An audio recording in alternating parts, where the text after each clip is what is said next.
So good afternoon, everyone, and welcome to the FY 2024 CoC NOFO Bidders Conference for new applicants. My name is Ari Gregory. I'm the grants manager with ECHO, and I will be hosting today's presentation. I'm joined today by my colleague here at ECHO, our capacity building manager, Bill Wallace, who will be assisting us today with any technical issues that may arise. I'm also pleased to introduce my co-presenter for the day, Mr. Howard Birchman. He is our newly hired CoC NOFO consultant and principal with Housing Innovations. And for those of you who may not be familiar, Housing Innovations is a prominent consulting firm that specializes in CoC funding and system improvements for homelessness assistance.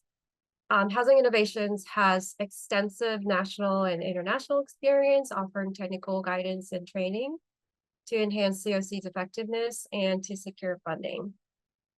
Key figures at Housing Innovations include Principals Suzanne Wagner and Mr. Howard Birchman, who's here with us today, alongside a team of senior associates and consultants. Housing Innovations has a very successful track record with CoC applications, having supported numerous CoCs, such as the state of Connecticut and Nebraska. As you all may know, ECHO is currently still in the process of hiring for the Homeless Response System Director of Planning role, which is a position that typically oversees the CoC NOFO process from ECHO's end.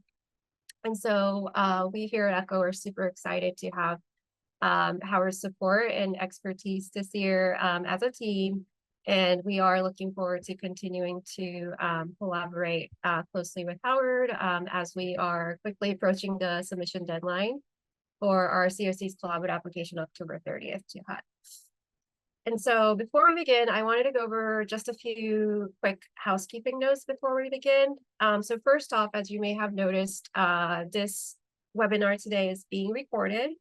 And the recording will be posted later, not today, but within a couple of business days on ECHO's website, along with today's slide deck. I think we'll be able to post today's slide deck today. But anyways, I think hopefully this will be helpful if you happen to need to hop off a little bit early, or if you have colleagues who can't make it to today's webinar. As far as questions are concerned, I'm hoping that we've set aside enough time at the end for a Q&A session, but feel free to ask any questions at any point, either typing them into the chat, or you can raise your hand so that you can, we can promote you to a panelist and you can unmute yourself. And then lastly, today's session will, it's meant to provide a high-level overview of the NOFO as it relates to our local competition process, specifically for new applicants and for anyone needing sort of a refresher on CoC funding basics. And if you happen to be a renewal applicant and missed our bidders conference for renewal applicants held this Monday, be rest assured that the slide deck from that webinar is already posted on our website, and the recording will also be posted within a couple of business days. We have to get that transcribed for accessibility purposes, so that's why it takes a couple of days, but it will be posted very soon.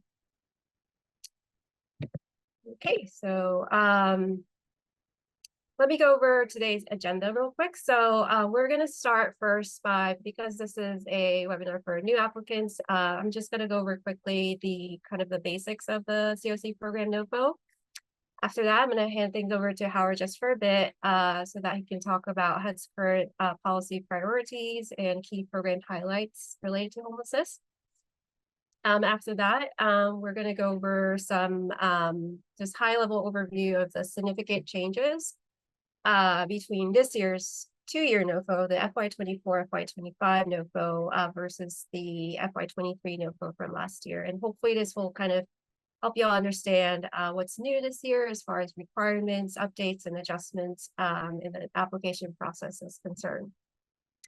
After that, I will be going over kind of a high-level overview of our maximum funding application amounts determined by HUD. Following that, I will outline sort of the timeline for the local competition process, as well as explain the ranking process, including the key deadlines and how projects will be evaluated and prioritized. And after that, I'm just going to go over a high-level summary of the changes from last year's local NOFO policies that's been reviewed and approved by Leadership Council, who oversees this local competition process. Understanding these updates, of course, is very crucial for for ensuring that we are in compliance and are aligned with HUD's new requirements in the NOFO. And then after that, I'm going to turn things back over to Howard, and he's going to help us understand the types of projects, components eligible for funding under the current NOFO. And this will kind of include a little bit more deeper dive into the criteria, any new or revised eligibility and application requirements. And then lastly, we will cover the appeals policies and processes, both at the local level and with HUD. And so this section will kind of detail how, if you like, address any concerns or disputes that may arise during the application process. And then finally, like I mentioned earlier, we do have a Q&A time set aside at the end. And also, like I mentioned earlier, just feel free to ask any questions at any point during the process. Because this is meant to be a space for y'all to ask questions and seek clarification. So, all right. So with that, I'm going to hang on just a second here. I skipped over a slide. There you go. Okay. So what is the CoC program NOFO? As you may know, a CoC, a Continuum of Care, according to how it refers to three specific things. So first off, a CoC represents a specific geographic region, such as in Austin Travis County CoC.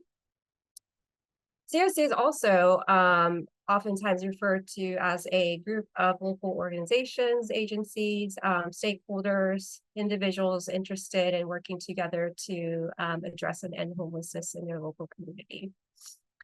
And lastly, but not least, a CoC also refers to a federal grant program administered by HUD that provides federal funding directly to local providers. So to y'all for things like permanent housing, HMIS, and supportive services. And like other government grants, CoC funds flow directly from HUD to local providers without a pass-through entity like the state or a city. And as you may expect, CoC grants do come with a lot of strings attached. So for instance, how you can specifically use the funds and for what purpose, financial management rules, any data collection required through HMIS, and reporting obligations, of course, all which is stipulated yearly in the annual NOFO, which by the way is just another word for an RFP, request for proposals.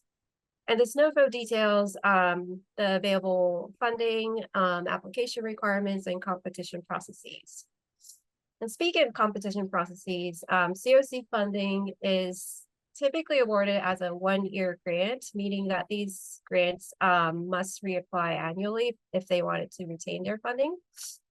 With this year's NOFO being sort of the exception to this rule, because this is the first ever two-year NOFO, which we'll explain more about here in just a second. But this composition normally includes applications for both new and renewal projects. Now, instead of individual local providers applying directly to HUD, as you may assume, that is not the case. HUD requires that each CoC submit a single application packet, which is called either the collaborative application or consolidated application. Those two terms are used interchangeably, but they are referring to the same thing. This collaborative application packet consists of three different parts. So the first part is the CoC application. So this is essentially a very long narrative application, along with tons of attachments that provide essentially an overview of the community's homelessness response system, including how different programs work together. And this is completed by each CoC's collaborative applicant. So in our CoC's case, that would be us, ECHO. And just for your reference, in case you haven't seen it before, the first link I put in the chat earlier, that is our FY2023 CoC application, in case you're curious. And then the second part of the CoC application consists of project applications. So these are the applications that are completed by local providers in HUD's CoC program application portal called eSNAPs. And these applications detailed what the proposed projects look like, the target populations, the types of support services provided, and budget proposals. And these are collected and included as part of that collaborative application packet. And then the last portion of the collaborative application is called a priority listing. So this is essentially a ranked list of projects, including the requested funding amounts and funding sources. And it must be approved by the local CoC board, which in our case is called Leadership Council. Speaking of Leadership Council, just so y'all know, I will be referring to Leadership Council numerous times during today's presentation, but whenever I do that, please keep in mind that in this specific context, I'm specifically referring to the non-conflicted members of the Leadership Council only, meaning these are Leadership Council members who are not affiliated with an agency applying for CoC funding, because a subgroup of Leadership Council is the one who has to oversee the local competition process as required by HUD, and they must be non-conflicted for obvious reasons. But going back to sort of the explanation about the priority listing in a nutshell, so this listing is just sort of a way for our community to show HUD and tell HUD this is what our local priorities are. And just for your reference, I think the second link I put in the chat is the priority listing that was submitted to HUD last year. Now, before ECHO as a collaborative applicant can submit this consolidated application packet to HUD, HUD requires that ECHO, in coordination with Leadership Council, conduct a fair, objective, and transparent local competition process to essentially review and vet all of the project applications before they are submitted to HUD. And this is to ensure that the packet is as complete and as competitive as possible at the national level, because these CoC packet scores, they are compared against one another. But this local competition process must in general include the following steps. So first step is the project application review, which is to kind of ensure completeness and compliance with HUD standards. After that, there must be a scoring and ranking process during which project applications are evaluated by a locally recruited and approved independent review team. And they are ranked based on a local scoring rubric and ranking policy that have been published already on our website.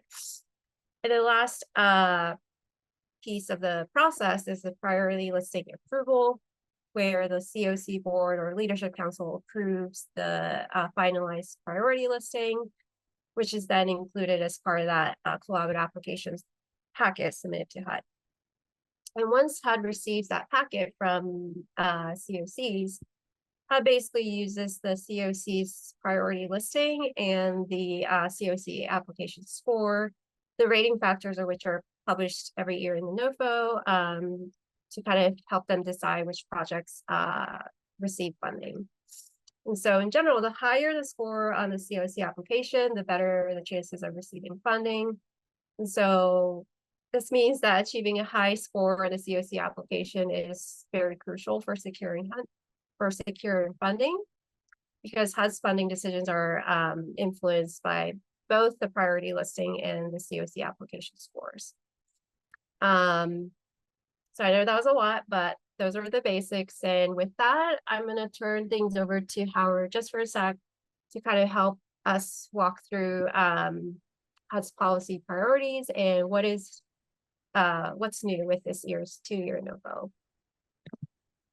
Thank you very much. Good afternoon, everybody. Great to be with you. Ari talked about the fact that HUD scores this collaborative application, and among the key factors that HUD is looking at as they are scoring this collaborative application is the extent to which the application shows that the continuum of care is achieving success in achieving HUD's homeless policy priorities. And that's what is listed on the screen here. So no surprise. I mean, obviously a goal of the HUD's homeless assistance program is to end homelessness. HUD also strongly favors the housing first approach, which means that housing is offered without preconditions to people, without barriers to entry, and we do everything we can to help people sustain that housing once we place them in that housing, and we terminate or evict people from housing only as an absolute last resort for the health and safety of the resident and the other people resident in the project. Needless to say, we've seen a large rise in the number of people who are living without shelter, and that is profoundly affecting communities, and HUD really evaluates us to the extent to which we are making some success in reducing the number of people who are living outside of any kind of shelter whatsoever. HUD, with a lot of input, has developed these system performance measures that have to do with how long people are homeless, whether people get increased income, increased access to benefits, whether or not after they receive HUD homeless assistance are they able to sustain permanent housing on their own. These are really critical system performance factors. HUD will grade our continual care application significantly on the extent to which we show success and improvement on those system performance measures. HUD understands that homelessness is not going to be ended with just this continuum of care program or just the resources of HUD, and is looking for significant partnerships with other housing, health, and services agencies. Racial equity is, of course, a paramount concern of the agency. We understand there are historical reasons that have led to concentrations of homelessness among certain population groups, and we really want to overcome that. Obviously, we know that the LGBTQIA population can be overrepresented and among the homeless population, and also can be subject to various kinds of mistreatment, and therefore we want to make sure that we are providing effective treatment. We want to make sure that people who have experienced homelessness are actively engaged in planning and evaluating our services to address homelessness.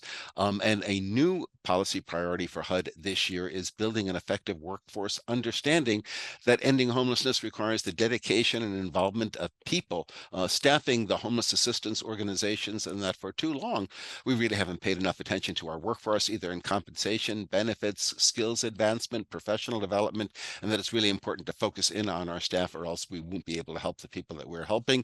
And of course, across the board, everywhere in this country, there is a huge shortage of affordable housing, and we, as a CoC and everyone else, must do whatever we can to increase that supply. Let's talk about what's new in this year's NOFO. Well, okay. So there's a lot of this is HUD language here. The tier 1 is smaller, but what it really means is that this is a competition for funding. If you get a very low score on that collaborative application that Ari talked about, it could be that your continuum of care is going to lose resources, not gain additional resources, but actually lose resources. About 10% of the funding that is currently coming to the CoC is, if you will, at risk in this competition, meaning that if we don't score highly enough, it's possible that some of that funding will be directed away from the CoC and go to another community, which would not be a good thing at all. So we've got to make sure that we have a high score, but there is an enhanced competition. As Ari has mentioned a couple of times, this is the first time HUD has ever done a competition that encompasses 2 years. If you submit a new program application in this competition, you will show that the program start date is going to be in 2025. If your program end date is in 2026, your grant will automatically be renewed next year. You won't need to take any step. That is a brand new step in this competition, and that's the important thing. There is a possibility, we're not going to that large collaborative application that Ari described, we're not going to have to develop and submit one of those next year. There may be an opportunity to do new projects similar to what we're talking about today, but we're not going to know the answer to that question until Congress passes a budget for fiscal year 2025 for the Department of Housing and Urban Development that they did not do. You guys are talking about new projects, so I don't need to talk about obligations under previously awarded grants. And the opposite side of the coin of there being greater funds at risk, the plus side to that is there's greater funds that we can apply for additional projects. So HUD really has designed the competition this year to maybe very likely result in some COCs losing funds and other COCs seeing a greater increase in their funding than necessary. So that's the way HUD has structured these things. Both the so-called Continuum of Care bonus and the domestic violence bonus. We'll talk about both of them in this presentation, but both of them have a larger pot of money that we can potentially apply for. Just parenthetically, when you can apply for dollars from HUD, it actually is in our advantage to apply for every dollar that we are eligible to apply for. So I really encourage folks to submit new project applications up to the total amount that we're eligible to request.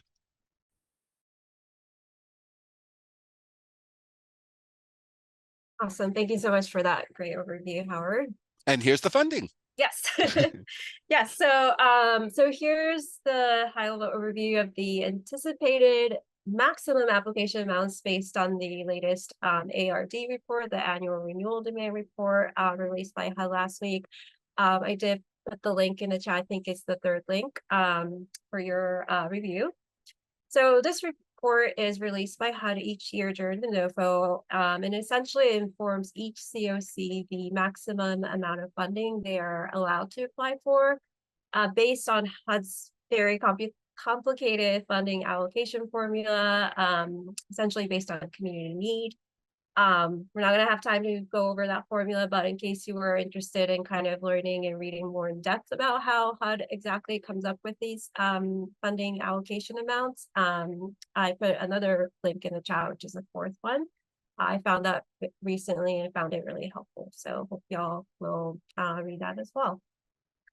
But starting with our estimated annual renewal demand this year, so the ARD. So the ARD is essentially the total amount of all the CoC funded projects that are applying this year to renew their grants. And that's the amount that you see here, 11,390,709. And it says it's estimated because once HUD awards funding, which typically happens months after the competition closes, HUD they typically adjust the award amount based on the FMR, the fair market rate that typically increases each year. So for instance, if there are rental assistance included as a part of the budget for permanent housing projects, that amount typically gets adjusted according to FMR. And that's why it says it's estimated.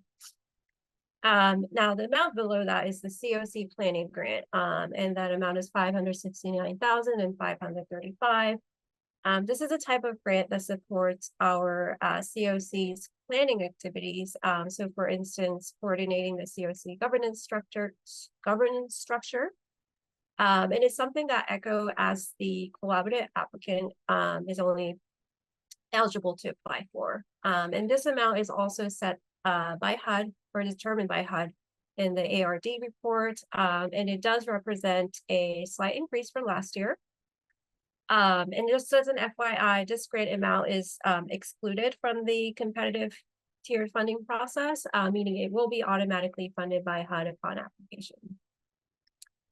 And as we noted in a recent community NOFO update email, we do not expect to have any reallocated funds available for new projects to apply for this year. And this is because none of the renewal projects have met the criteria for involuntary reallocation by Leadership Council as outlined in our local reallocation de-obligation policy that I'm going to go over later.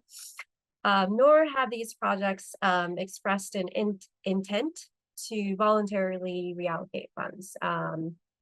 Now, the only exception to this, however, is we do have one renewal applicant who's already submitted a transition grant request letter, and they have received prior approval from Leadership Council to submit a transition grant application. So the amount that you see here is specifically reserved for that transition grant renewal applicant.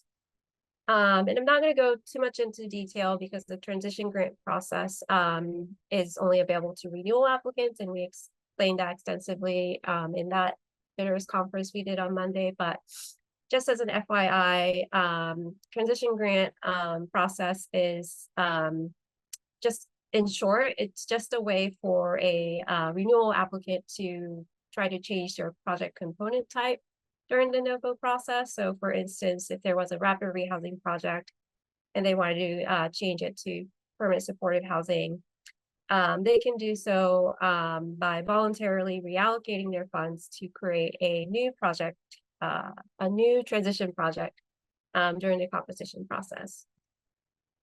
Now, what y'all can apply for as new applicants are the bonus funds that you see here in the slide. As Howard mentioned earlier, we are pretty excited to see a very notable increase in bonus funding. And just for comparison, last year we had approximately, I think, a little over 750,000 in CoC bonus funds. And for DV bonus funds, it was a little over 810,000. And so almost twice as much. So we would, like Howard mentioned, we would encourage you to apply for those funds. And as Howard mentioned, tier 1 amount this year is set at 90% of the ARD compared to 93% last year. And this excludes the sum of the non-competitive YHTP grants that are excluded from the tier funding process. And finally, the tier 2 amount calculated based on the math formula provided in the NOFO is at $3,753,575. And in case you're a math person, please feel free to review the math in case you're interested. Okay, so local competition timeline. The timeline itself was officially published on our website on August 14th. We officially opened the local competition last Wednesday. And all the local application materials, including our local NOFO policies and scoring guides, they are published and available on our local competition webpage. And as you may have noticed, the local application forms, like last year, they are embedded directly on our website. We do also offer downloadable Word doc versions of these applications for your convenience.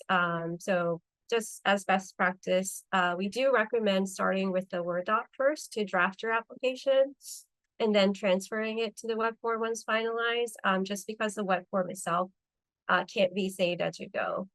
We tried to add that feature, but we weren't able to. My apologies. So that being said, we did add a new feature this year that will allow you to view your submission content and all the attachments after you hit the submit button. So we do recommend that you save that page as confirmation for your records. But for whatever reason, if you encounter technical difficulties and if you don't end up seeing that confirmation page, please let us know, and we'll be happy to forward you the submitted contents for your records. And speaking of submissions, just to kind of avoid last minute issues, we do suggest that you try to submit your application at least a day before the final deadline, if you can. And the final deadline is Friday, September 20th by 6 p.m. And again, if you encounter technical difficulties, especially with the application form, please email us immediately at nofo@austinecho.org so that we can kind of help troubleshoot that. And as I mentioned, the bidders conference recording from today and also from Monday, that should be available within the next few business days, along with the slide decks. ECHO will also be hosting drop-in NOFO office hours through Zoom on Thursday, September 5th and 12th, and that will be in the morning from 9 to 10. This will be an opportunity for a live Q&A with myself and Howard. And then I already mentioned the submission deadline. Now, after submission, ECHO staff will review applications just to kind of ensure that all the applications meet HUD's project eligibility and project quality thresholds. So applications with what HUD calls curable deficiencies, meaning these are deficient applications that have very minor errors or mistakes that are readily addressable. And so those applications with curable deficiencies, they will be returned to you by Monday, September 23rd, so that you can correct them and resubmit the corrections back to ECHO. Now, at the same time, there may be rejections for what HUD calls incurable deficiencies. So these are deficiencies that are not addressable by HUD standards. And so if that happens, that will be communicated to you with all the reasonings provided. Now, if you do not hear from us on that day, just know that your application has successfully passed the threshold review process. And so your project applications will be forwarded to the independent review team, IRT, for scoring. So if you don't hear from us, please don't panic. That's a good thing. But corrections for curable deficiencies, they must be returned to ECHO by 6 p.m. I think that's a Wednesday, September 25th. So once the project applications pass the threshold review conducted, they will be forwarded to IRT for scoring. Like I said, this scoring process will be completed by Wednesday, October 9th. Now, after that, ECHO staff will prepare a multiple draft options to present to Leadership Council for the priority listing. So all those options will be reviewed and selected and approved by Leadership Council on that Friday, October 11th. And on that same day, October 11th, as required by HUD, the adopted draft priority listing by Leadership Council that will be announced to the broader community through emails and through our website, and to all applicants individually through email. And that will happen again on the same day, Friday, October 11th. Now, after that, should there be any projects that wish to appeal Leadership Council's ranking decision, we have a process for that, but they must do so no later than by Thursday, October 17th. And you must follow the local appeals procedure that I will cover later today. And applications appeals will be reviewed and decided upon by Leadership Council on Tuesday, October 22nd. And so towards the end, after that, ECHO will be submitting the finalized collaborative application packet, which again, that includes the priority listing, all the eSNAPS project applications, and our CoC application. And we'll do that to HUD through eSNAPS no later than Wednesday, October 30th. So this slide is just sort of a written version of what I just went over for your reference. I'm just going to go ahead and move on. Okay, so I'm going to kind of review sort of just the key changes to the local NOFO policies that have been discussed, reviewed, and approved by Leadership Council for the FY24 and FY25 CoC NOFO. So these are local policies that essentially govern how our local competition process is conducted. And they are updated and approved each year by Leadership Council during the couple of months leading up to the release of the NOFO and right after the NOFO is released, which is typically during the summertime. And this is to kind of ensure that our local policies align with HUD's requirements outlined in the NOFO, which does slightly change each year.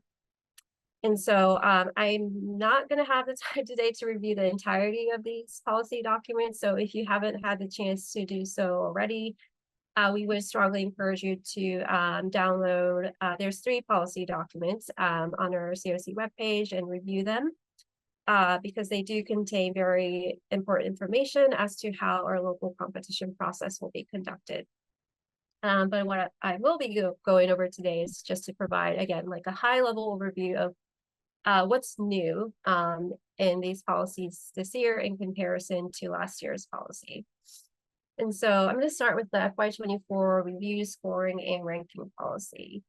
So the first part has to do with shortened time frame for curable deficiencies. So the time provided to applicants with curable deficiencies to submit corrections has been reduced previously from 5 business days. That was the policy last year. To at least until the end of the next business day. So, and this is so that we can address the tight local competition deadlines that are imposed by HUD. And the second part has to do with this does not pertain to new projects, but we'll cover anyway. So this has to do with non-competitive renewal of YHTP projects. So this new policy now explicitly ensures that all YHTP projects are non-competitively renewed, which used to be the case each year up until last year's NOFO being the exception when HUD actually made YHTP competitive. And so essentially what we're doing here is we are sort of bringing back this old policy of what we used to have, which is to non-competitively renew all YHTP grants to be in alignment with HUD's requirement in the NOFO this year. And then the other update, also applicable to renewal projects, but I will cover anyway. So this has to do with revision of the scorecard look back period for all renewal projects. So just as an FYI, so we have what's called a quarterly performance scorecards in our CoC. So these are used as one of the many ways that our CoC funded and also the City of Austin funded projects in our CoC are evaluated on their ability to meet various performance benchmarks. So for instance, whether they have successful housing retention or permanent housing exits for their clients. And these scorecards, they measure each project's ability to meet our CoC standards for performance, equitability, client-centeredness, and data quality.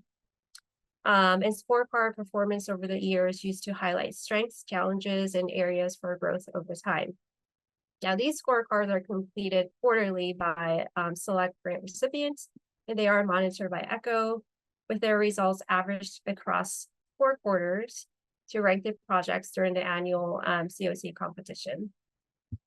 Now, in recent years, Leadership Council, they've been assessing renewal projects' performance using the previous 4 quarters scorecard average score, but you may have heard we've had ongoing technical issues, unfortunately, with our HMIS vendor, WellSky, which has resulted in their inability to pull scorecard information in HMIS using the new scorecard metrics that were recently approved through our governance structure. So just sort of as a compromise, Leadership Council this year has decided to, because this is the only way we could do it, to use data from Q1 through Q4 of 2023 based on the old scorecard metrics for assessing renewal projects performance. And again, this is a compromise, so it is a bit unfortunate, but this does ensure that we can still fairly evaluate performance amidst these technical challenges, and it is technically still in compliance with HUD's requirements in the NOFO. So that's an FYI. So under the ranking section of this policy, this year we have added a section for how we are ranking first-time renewal projects. So these are new projects that were funded during the FY2023 NOFO, and they are renewing for the first time this year. So they're called first-time renewals. And we haven't had those projects in a long time, but this year we have 4 for projects that qualify under that. And so this new policy change was added just to kind of ensure that these first-time renewal projects are ranked non-competitively above all competitively ranked projects. And so what that means is these projects will be positioned at the top of tier 1, which is considered relatively safe funding to reflect their priority, which is also in alignment with HUD's requirement that first-time renewal projects cannot be reallocated. I know this is a lot, y'all. I appreciate y'all bear with me, but I'm going to continue with the ranking section of the policy. So the revision here just has to do with that's the same thing, the scorecard look back period in light of the WellSky technical issue I just mentioned. But as in previous years, renewal projects that do not meet the 65% threshold on the old scorecard, they will be ranked competitively with new projects. So that portion remains unchanged, but the thing that changes is just the look back period. And then the other portion has to do with transition projects that I touched on a little bit early.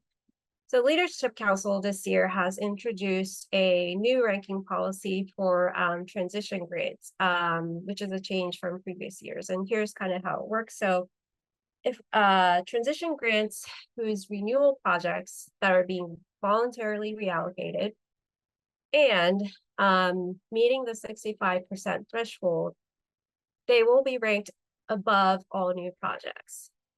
In comparison, if we had transition grants that do not meet that 65% performance threshold, they will be ranked competitively with other new projects. And so transition grants are actually considered new project applications by HUD, and they will be scored entirely based on their new applications still, but this policy was added to kind of ensure that transition grants meeting that 65% threshold are prioritized, while transition grants that are scoring below that 65% threshold will not receive that prioritization. That was the Leadership Council kind of decision. And I think this is the last part of this policy. So, and this has to do with essentially removing appeals for incurable deficiency. So this section of the policy now specifies that project applicants who were deemed to have incurable deficiencies cannot submit an appeal. So this change essentially reflects HUD's stance that such deficiencies are not addressable and should be rejected immediately. Okay, so moving on to the second policy, which is the reallocation deobligation policy. So the first has to do with removing the HMIS expansion reallocation procedure that we introduced last year. So this was a procedure that we added last year to institute a 2% involuntary reallocation across all renewal projects, except for HMIS and victim service provider projects, in order for us to create an HMIS expansion project. And this has been removed because this HMIS grant will now be applying as a regular renewal project, including the expanded amount from last year. And so that amount is, deemed sufficient to fund that project's need. And so this section of the policy was removed this year. So the second part of this policy has to do with the transition grant process that we've been talking about. So in order for us to comply with HUD's requirement in the NOFO that transition grant applications, they must receive CoC consent.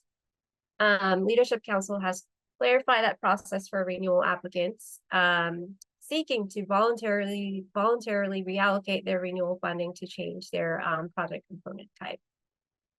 So now, according to this policy, which renewal applicants were informed of, so renewal applicants must submit a transition grant request letter to Leadership Council. And this letter should outline the rationale for the reallocation, so why they are choosing to do that, and also describe how that transition will impact currently enrolled clients. And again, this requirement was already communicated through email to all renewal applicants, so they should be aware. And then lastly, for this section of the policy, we added a clarification on first-time renewals. So this is sort of to be in alignment with HUD stipulations. Leadership Council has added specific language to this policy just to kind of make it clear to everyone that first-time renewals cannot be reallocated. And so this edition of this policy ensures that everyone is fully informed of this restriction.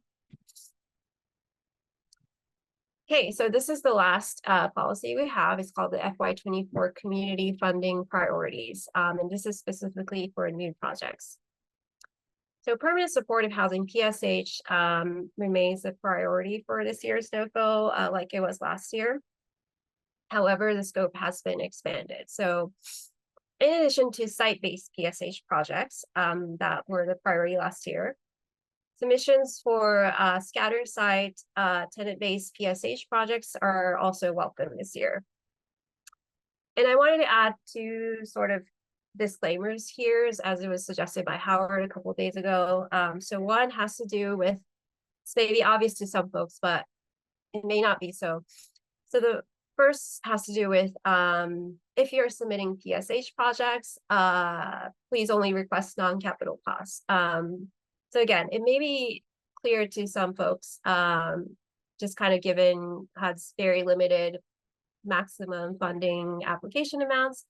I do want to acknowledge that this policy document specifically does not explicitly state that PSH project applications should only request non-capital costs, such as supportive services funding. And again, the funding amounts are usually insufficient for capital costs. But it may not be clear to some folks. So just know that we on the back end, we are kind of considering like adding this clarification to this policy documents for the next time around. We just didn't catch it soon enough before we published the document. So our apologies about that. And then the second disclaimer here has to do with how the new applications are prioritized. So PSH projects will generally be prioritized by Leadership Council. Please know that that does not mean that you can't submit applications, new project applications for other project types.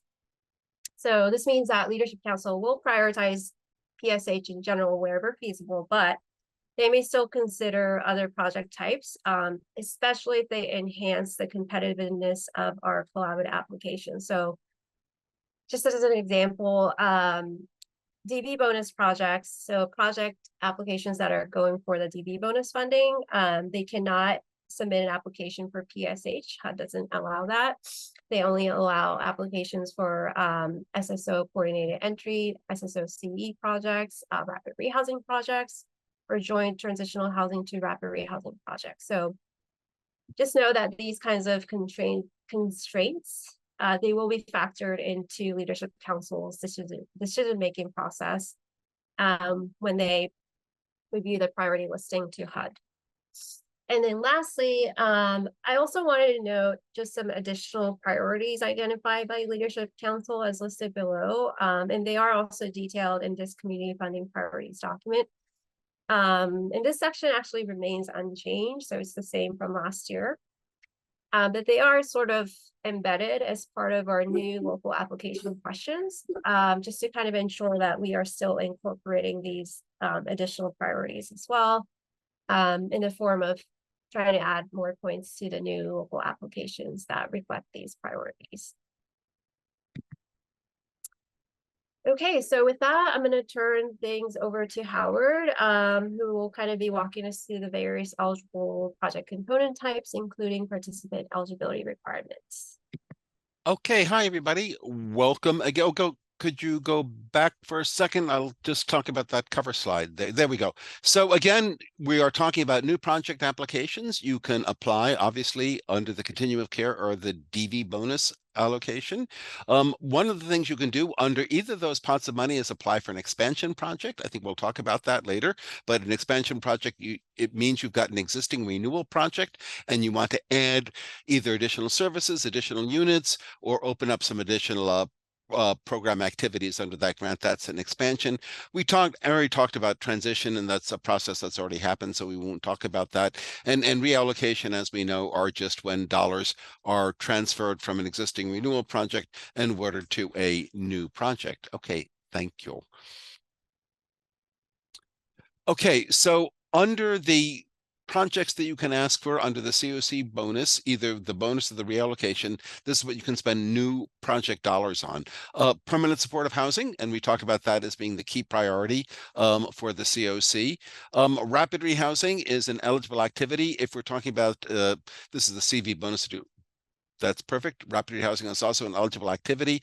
The new joint transitional housing and rapid rehousing component is eligible.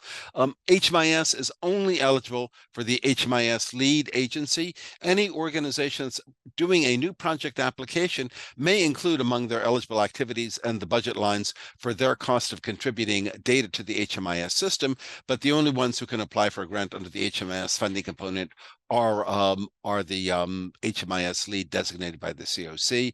And the SSO coordinated entry is to provide funding to support basically an expansion of the existing coordinated entry system. No surprise, you really are, if you're not in good standing with HUD, which means they've got an existing grant where they monitor you and their open findings. If you have not really been able to expend HUD grants on prior under prior contracts, these are all reasons why HUD might decide that you're not eligible to compete in this competition. Next slide. Okay, the DV bonus is the other set of funds that are available to be applied for in this thing. You can, under DV bonus, the project types are more restricted than under the other funding types. The only projects that types you can apply for are rapid rehousing, and under rapid rehousing you can only use tenant-based rental assistance as the housing subsidy. You can do the joint transitional housing and rapid rehousing approach. Under the transitional housing component there, you can use leasing or operating costs to pay for the transitional housing. Under the rapid rehousing side, you can only pay for that using tenant-based rental assistance. And you can also apply for, but only one in the CoC, we can have multiple projects under rapid rehousing or under the joint component, but only one project can request supportive services only funding to enhance coordinated entry to serve survivors.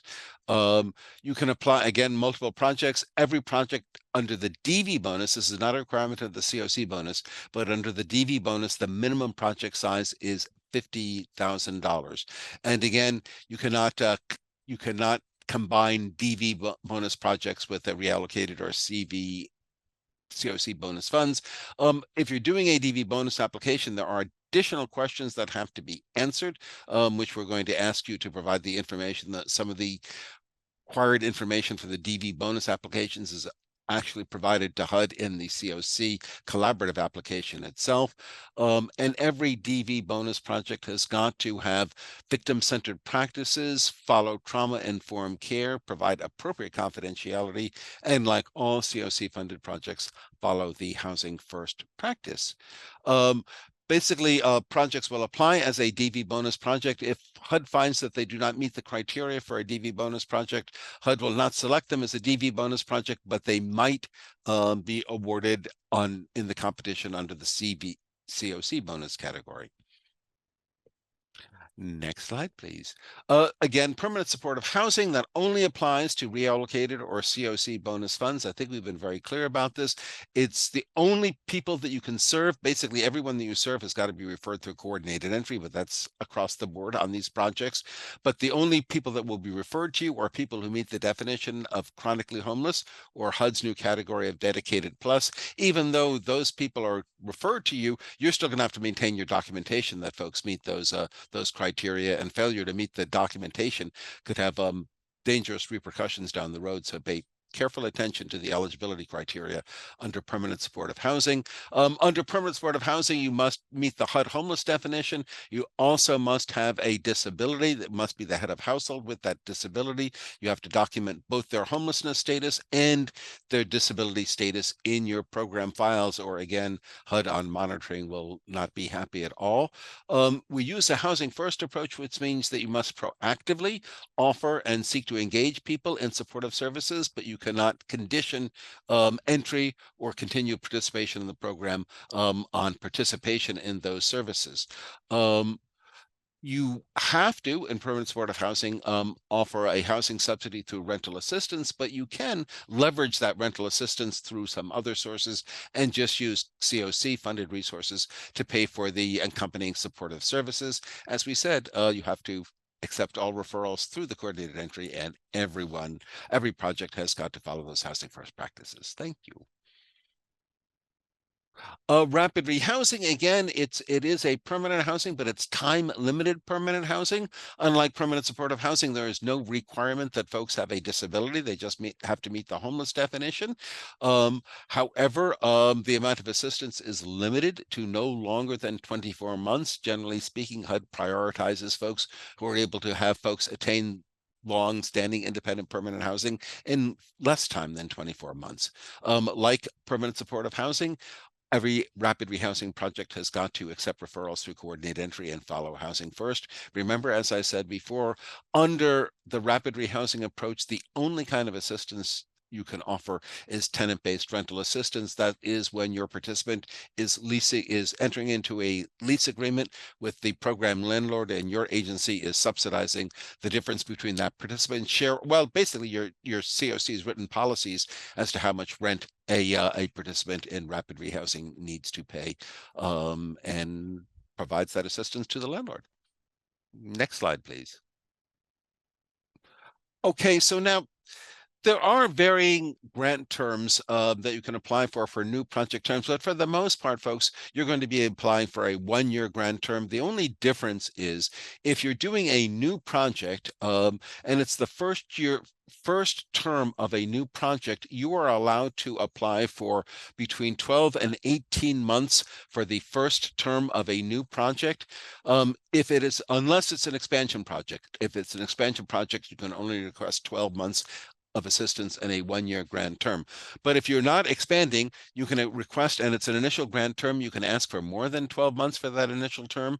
It's usually advised that people do that. It's very difficult to start up one of these projects and be able to fully expend the funds on this grant project within a 12-month period of time. Both the CoC and HUD evaluates recipients based on their ability to fully spend down those contract amounts. So you don't want to set yourself up to be on bad footing with HUD by not being able to spend down your first year of your HUD grant. So really consider asking for a longer period of time than just 12 months for the initial grant term.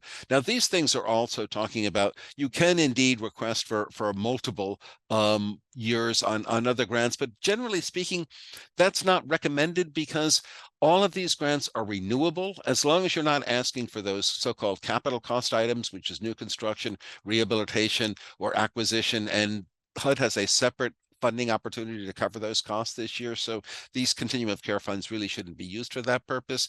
Any other activity is that you apply for funding is annually renewable, and therefore it's generally in the CoC's interest to just apply for one-year grant term, since we know we'll be able to renew those funds, and basically getting that additional funding will end up increasing the total pool of funds that are available to the CoC. So again, as I said, expansion can only be 1 year. If you're applying for DV bonus funds, you can only request a 1-year grant term, but as I said, that initial grant period can be up to 18 months. YHDP got no choice. You can only ask for 1 year, 12 months worth of funding, so it's easier there. Next slide, please. So I think I've said this already. So we know permanent supportive housing is tightly restricted. All the other projects can serve basically folks who meet the homeless definition under these paragraphs. Obviously, no surprise, anything awarded on the DV bonus project must serve a DV survivor, and that's for the length and all renewals, the length of that project, it can only serve that eligible population. Next slide, please. Oh, so eligible organizations to apply for funding, you've got to be a nonprofit organization. You've got to be able to document that nonprofit organization status. You can be a state and local government agency. You can be a public housing agencies, Native American tribes, and the tribal designated housing entities are also eligible applicants for CoC funds. There are no circumstances under which a private individual or a for-profit corporation can apply for and receive CoC funds. They can also not be a subrecipient of a recipient organization. This slide also indicates that any organization for requesting this funding must have a code of conduct on file with HUD. The code of conduct really specifies it has to do with how agency funds are spent and procured, basically saying, you know, you're not self-dealing with immediate family members, relations, and things like that. That all kinds of procurements are third party and non-related entities. I think there is you can go to you can Google HUD Code of Conduct. HUD has a list on their website of all agencies in every state that have a code of conduct on file with them. What you want to see is that your agency is listed on that. If your agency is not listed on that, follow that Google HUD Code of Conduct again, and you will go to the HUD Code of Conduct webpage. It's a relatively simple process to fill out and complete a code of conduct with HUD. This is, I mean, Ari talked about curable deficiencies. Not having a code of conduct on file with HUD is a curable deficiency, but you want to avoid that. Anytime HUD finds a curable deficiency in your application, they give you a very short period of time to correct that deficiency, and the pressure is on. I've seen people be notified that they have a curable deficiency over the Christmas, New Year's holiday period, and basically have 5 working days the day after Christmas to get that submission into HUD. That's not good pressure on folks. So if any of these things that you know are a deficiency, you want to take care of ahead of time to reduce stress down the road. Next slide, please. Project budgets. So this is really important. I mean, follow these detailed instructions, follow the eligible expenses. I mean, a lot of them, rental assistance. Basically, under rental assistance, you basically tell the jurisdiction that you're going to operate under. You tell the unit distribution that you're requesting assistance for. And eSnaps, the HUD's online system, will automatically populate the rental amounts. For reasons I do not fully understand, eSnaps is going to populate with the fiscal year 23 fair market rents. For those of you who follow these things, right at the moment, we're in fiscal year 24, and fiscal year 25 starts in 1 month and 2 days from today, but we're going back to fiscal year 23 in our application process. Don't worry about this. When HUD awards these grants, they're going to fund them basically at the fiscal year 25 rates, because those are the ones that are in effect at the time the application is due to HUD. So don't be concerned about that. Another thing to pay attention to, if you're doing supportive services and requesting for supportive services, you'll notice the budget asks for a quantity and a description in a center column there. It's really important that you do that. You want to provide, for example, if you're talking about case management budget line, you want to say that we're going to have 2 full-time equivalent case managers. The salary for a full-time equivalent case manager is X dollars. Fringe benefits are Y%, and related expenses associated with those case managers, cell phone, laptop, computers, expenses like that. You really want to include all of that on that detail on that budget line under each one of the various supportive services categories. Really try to have both a unit and a cost for each one of those units there. That's what HUD is looking for. Again, you might get through initially, but HUD is not going to sign a contract with you until they have that more detailed information. Okay, and also remember, you can ask for up to 10% of your total funds requested from HUD as your administrative funds in the contract. Thank you. Thanks. Yeah, you go on to supportive services. So these are the budget lines that are in the supportive services budget. Remember, you're expected to provide a detail. Again, if you were to choose childcare there, for example, you want to say, we're going to serve this number of children. This is the unit cost for providing those childcare services to the children that we are serving. Remember, a lot of these things that you're seeing here under supportive services can be paid for by mainstream resources. The Continuum of Care program should not be the first place you turn to for substance abuse treatment, for outpatient health services. But, if there is a need for those services that are not otherwise met by mainstream resources, Continuum of Care is available for those purposes. I described in the example I gave about case management, I talked about how you want to add in the costs of delivering that services on that supportive services budget line. Any other, as you can see on the bottom here, just, the overall expenses of operating a supportive services office. If you've got a separate location, those are the expenses that would appear under that line 17, operating costs. Yeah, so HUD requires that you match the funds in these contracts, and sometimes that's challenging for folks, but it is a very, very strict HUD requirement, and I can assure you that if HUD selects your grant for monitoring, they're going to look to see whether or not you satisfied the matching funds requirement, and if they find that you did not satisfy the matching funds requirement, their quick response is going to be to have you deliver a check to the federal government that supplies them the difference in the matching funds that you were required to provide and the funds that we're able to demonstrate as having been provided to the project. Again, a situation no one ever wants to be in. You have to match all Continuum of Care funds other than those under the leasing line by 25% of underfunding. You can meet it by cash. Cash means that your agency actually has received the dollars that you're talking about and expended them during the course of the program year on those eligible program costs. You can also qualify by using in-kind expenses. In-kind expenses mean that basically you are getting these services, like, for example, those mainstream healthcare resources I talked about, from some other agency. You've got a memorandum of understanding that they're going to provide those services to your participants, number one. And number two, after the contract period is over, you're going to be able to document that your participants actually receive those services, and you're going to have to provide a valuation of those services that have something to do, some relationship to the market rate for those services.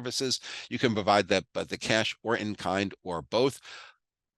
If you are earning program income, and basically the only circumstances under which you are going to earn program income in the CoC program is if you've got funding under the leasing budget line, and you've got residents who are paying rent directly to you as the recipient agency, or you've got project-based, or in some cases sponsor-based rental assistance. And in those instances, your participants are paying your rent directly to you, the sponsoring agency. You, the recipient of HUD, can show that that rental income is coming into your books. If you can show that, it counts as match. There really aren't too many other opportunities for program income in the CoC program. But remember, if you're doing things like rapid rehousing and it's tenant-based rental assistance, you can't count those tenant rental payments as match because they're paying their rent to the landlords, not to your agency. So it does not qualify as match. Is this still me, Yari? Okay, all right. So basically, again, there are some pass-fail threshold things. So obviously, you've got to demonstrate that what you're proposing to do and the people you're proposing to serve are eligible to receive the services under this program. You're going to be asked in the narrative to describe your financial management capacity and experience to carry out the project. Sometimes people's eyes glaze over when they see those words and really don't provide much detail. You really want to describe your financial management structure. You want to describe the relationship between your board of directors and your fiscal staff, the kind of oversight that's provided to your fiscal operation. Talk about the reports that your board of directors receives. Talk about the accounting system that your agency uses to take care of your books and records, and talk about the fact that you've got an outside auditor that's regularly checking your books. HUD does require that you do any number of certifications, including that you don't use lobbyists and things like that. These really are just boxes that you need to check in the application. But of course, those are legally binding things that you're checking, so make sure that you check all of those. Again, the eligible population is critically important, and you're going to be asked to describe who it is that you're serving. So we'll expect those descriptions to describe people who are eligible for the Continuum of Care program. Cost effectiveness really means that it's reasonable. You know, that basically we're talking about this is the number of people you intend to serve. This is the total dollar amounts that you requested. You're going to be expected in your program description to talk about the outcomes that you intend to achieve. So cost effectiveness is going to be taking a look at what the outcomes you're intended to achieve, the number of people you're proposing to serve, and the total amount of funds you're requesting to do all of that, all of which should make reasonable sense. And of course, anyone receiving these funds has got to agree to contribute data to the Homeless Management Information System, unless you are a victim services agency, in which case you cannot contribute data into HMIS, but you must maintain what HUD refers to as a comparable system and share that de-identified data to maintain privacy and confidentiality for your survivors, but also to allow us to track the outcomes of your program. Next slide. HUD has their unique eSNAP system. There are any number of guides that, bless HUD's heart, there actually, and pay attention to this, there really are 3 sets of instructions for the eSNAPS programs. They're within the eSNAPS itself. You're going to get instructions as to how you should fill out the form. Then HUD has these detailed instructions on either renewal or new project applications. You must pay attention to those detailed instructions. There are things that you have to enter into your application that are not included in the instructions that you'll see on the eSNAP screens. And finally, since eSNAPS itself is a confusing system, there is a set of navigational guides that tell you how you go through these various, how and when you go through these various eSNAP screens for both your renewal and new project applications. I often wonder why they can't combine all this information in a single location, but that is not something they seem able to do. So check the 3 different sources of instructions to do it. And obviously, you know, this is a highly competitive competition.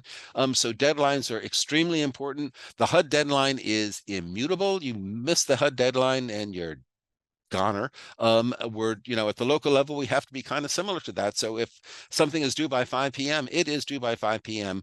and failure to submit by the actual deadline on the date could have very negative consequences. And these are, you know, the various certifications that you need to do. We talked about the code of conduct. This is just the application for federal assistance is just something that you're signing. You have to update this HUD form 2880. It really has to do. By the way, that form is going to apply if you're receiving more than or requesting more than $200,000 in HUD Continuum of Care funds in this competition. You have to do their assurances and certifications. You have to certify whether or not you used a lobbyist to obtain these funds. I've never met an applicant for CoC funds that hired a lobbyist to do it, and I really wouldn't recommend that you do it, so don't do it. You need to certify that you have a drug-free workplace. That has been a federal requirement for some time. They ask even more information about lobbying. Again, whatever, but you have to certify that as well. And then there are other set of certifications, but these will all be in the electronic thing. Basically, they're going to be boxes that you have to check by your certifying official. And until you complete those certifications, you're not going to be able to complete the application because the elements of the application only open up once you've completed these required certifications.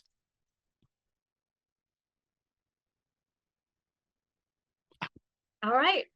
Your portion is done, Howard. So if you want to kick back, relax with your dog, that I think I heard.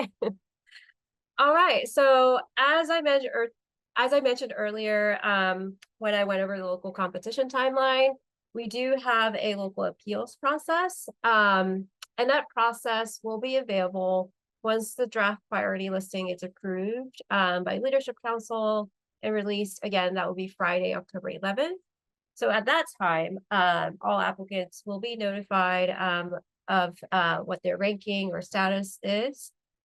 And the types of eligible appeals remain the same as last year with one key exception. So, and we mentioned this earlier, so projects with incurable deficiencies, they are no longer eligible to appeal during the local process.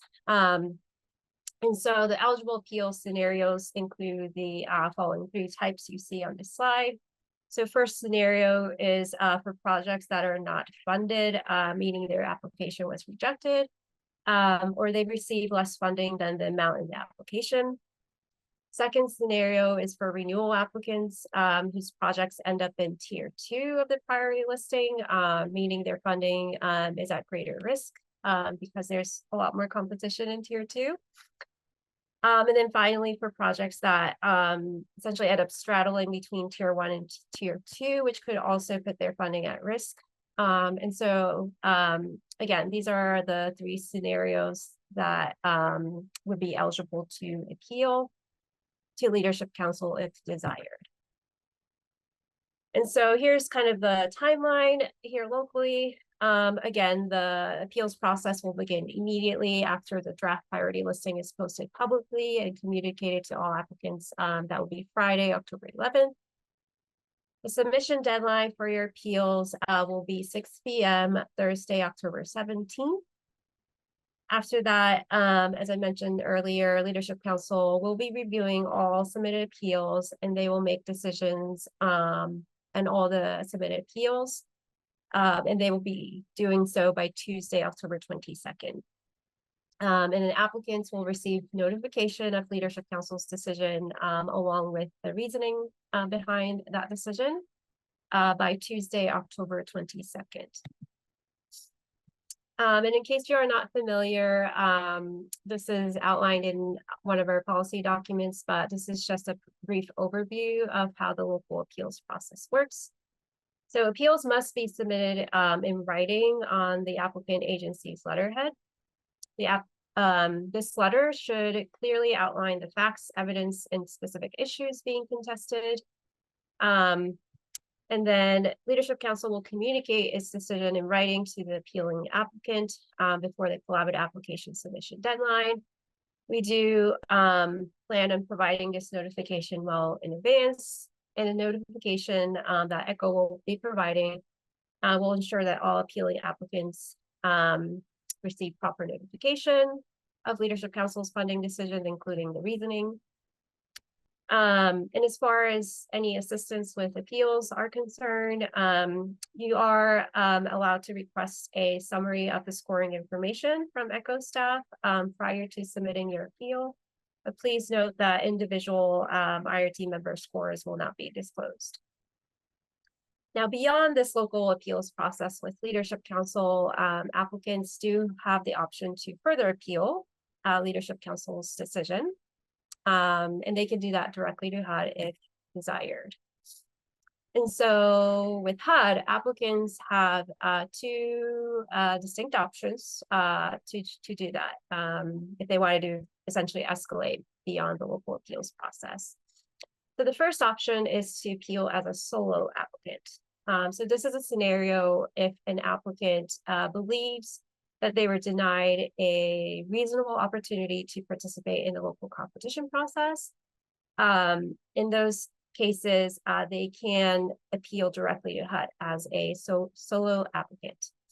And so this solo applicant route will allow the applicant to submit their application directly to HUD for consideration for funding. And then the second scenario is for eligible applicants who were denied funds or received less funding than requested.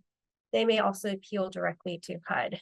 And there's like a whole detailed procedure for that. And so for that, please refer to pages 120 through 126 of the NOFO. And this is a page with the direct link to the eSnaps navigational guide for the appeals process as a solo applicant. So that's basically it from myself and Howard today. As you all know, there's tons of information resources. I know it can be overwhelming, but they are out there for y'all to review.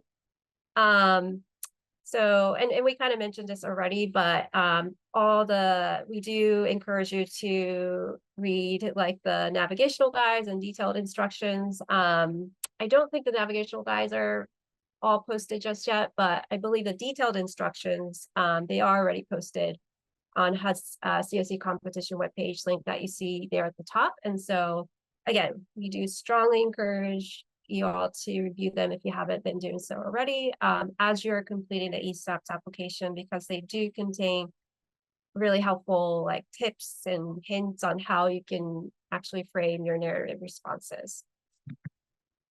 And here are direct links to resources specific to your CoC. So again, that's it from us, and we are ready to open the floor for any questions.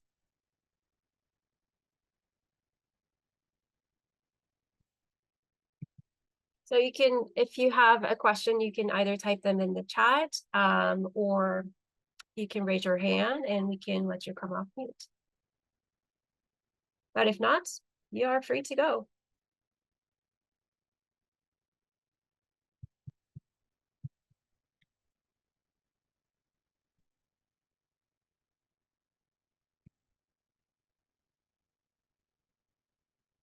Okay, I'm gonna give folks a little bit more. I see 3 people on.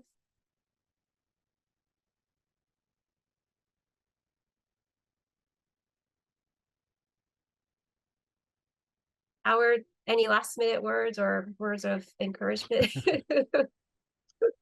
I think you already gave them a lot, but No, look, they encourage you to apply. There are greater opportunities this year, and it's definitely in our interest to have applications to respond to those opportunities. So please do. Oh, this is a cute question. Oh, thanks. Okay. thank you.